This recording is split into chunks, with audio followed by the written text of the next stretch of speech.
कड़कड़ाती ठंड की रात, ओस से भीगी जमीन और सिर पर छत के नाम पर सिर्फ एक फटा हुआ तिरपाल।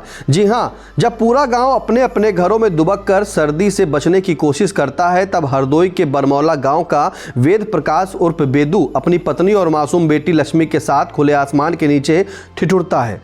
सरकारी योजनाओं और बड़े बड़े दावों के दौर में यह तस्वीर न केवल व्यवस्था पर सवाल खड़े करती है, बल्कि इंसानियत को भी झकझोर देती है। नमस्कार, आप देख रहे हैं आई इंडिया और मैं हूं आपके साथ निशांत गुप्ता।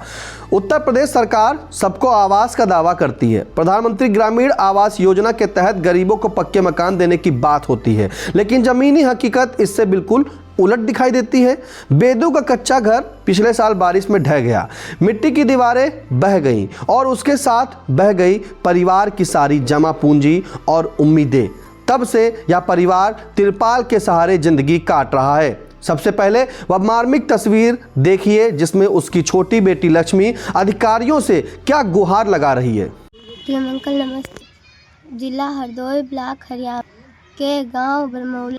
हमारा नाम लक्ष्मी देवी। हम बहुत परेशान हैं। हमारे पापा गरीब हैं, ताकि हम ठंड से बच सकें हमें एक कॉलोनी दिला दें। एक जी आपसे भी अनुरोध है। हमें बहुत ठंड लगती है, रहने के लिए कहीं घर नहीं है।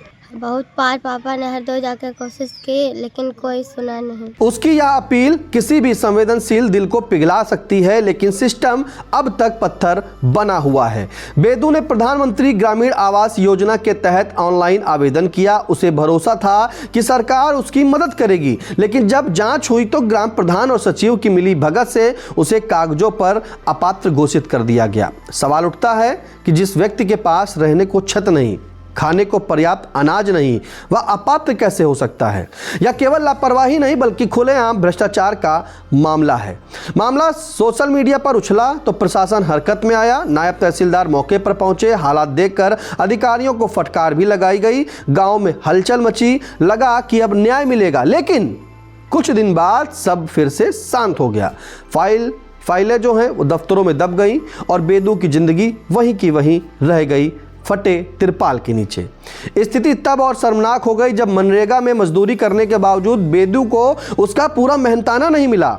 27 दिन की मजदूरी के बदले मात्र 500 रुपए थमा दिए गए। इतना ही नहीं, आरोप है कि विरोध करने पर प्रधान ने कथित तौर पर ताना मारते हुए कहा कि अगर दम है तो कॉलोनी बनवा लो। बेदू की पत्नी के मुताबिक कई रातें भूखे पेट गुजारनी पड़ती हैं। ठंड में बच्ची बीमार हो जाती है, लेकिन इलाज के पैसे नहीं हैं।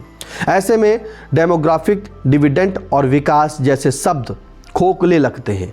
ऐसे में सवाल उठता है कि क्या हरदोई के जिलाधिकारी और मुख्य विकास अधिकारी तक लक्ष्मी की पुकार पहुंचेगी? क्या योगी सरकार का जीरो टॉलरेंस भ्रष्टाचार पर सच में लागू होगा, या फिर बेदू जैसे परिवार यूं ही फाइलों में दबे रहेंगे?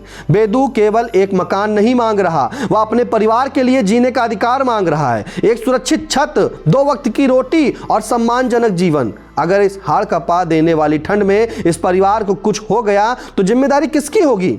सरकारी योजनाओं की असली परीक्षा कागजों पर नहीं, बल्कि ऐसे ही गरीब परिवारों की जिंदगी में दिखती है। बरमौला का यह परिवार आज भी उम्मीद लगाए बैठा है कि शायद किसी दिन सचमुच सबको आवास का वादा उसके दरवाजे तक पहुंचेगा।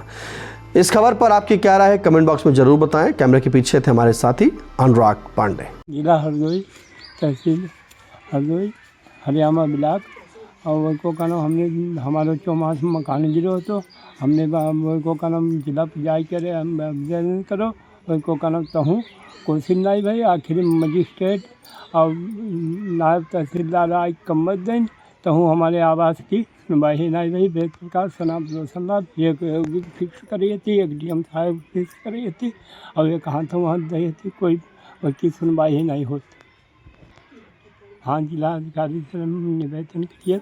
हमारे बच्चा का कहूँ रही की जगह नहीं, हम बहुत ठंड लगे, कहूँ गाँव में आई कि देख ले कि हमारी स्थिति है, हम न हो तो हमें न दे जाए, हम देख ले गाँव भरी कह दे, तो वो कहना हमें दे जाए। हमारी एक बिटिया हम रही की चाहिए नहीं, और बिटिया बाबू जी बच्चे ने पालें और नरेगा में काम करो, बहुत पैसा नहीं मिलो। नरेगा वाला पैसा नहीं मिला? ये पैसा ना मिलो, 500 रुपया मिले हैं केवल। 27-28 की ड्यूटी नहीं है।